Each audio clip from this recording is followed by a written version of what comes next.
had one brother who was 3 years older than me who passed away last year from a glioblastoma. Our relationship was very bad when we were kids. We didn't get along at all. He used to break my toys constantly, always picked fights with me when I had friends over. Never really saw eye to eye on much. He was really an angry kid. He was picked on a lot at school. He was an outcast. He was not athletic. One other thing that happened when I was born was that my parents sent my brother to stay with my grandparents for 2 weeks. We always kind of wondered if, he held some kind of resentment against me for that.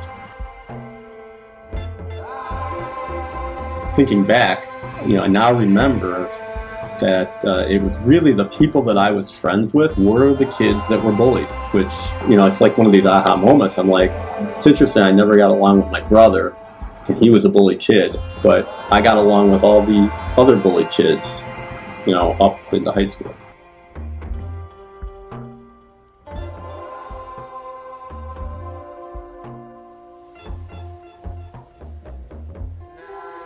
So at the 30-year reunion, I showed up, and one of the guys that I had not seen, he came up to me, and I didn't even recognize him right away because he was obviously a little older.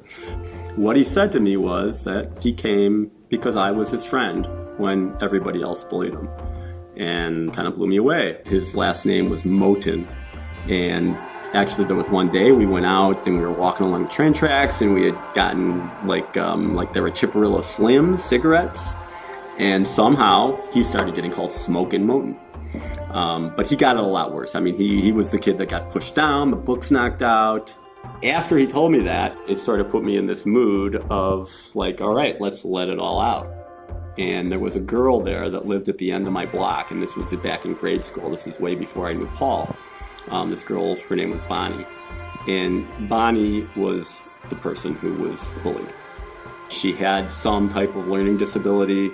She had all the reasons why kids bully, As harsh as it is, she was one of the chief recipients. And I remember being a little kid and vaguely remember I probably was part of that. I went up to her and I said, "Hey, Bonnie, it's been a long time, and I just want you to know that if I was part of what your memories are for that, I apologize." And we both were crying, and she said, "Nobody's ever apologized."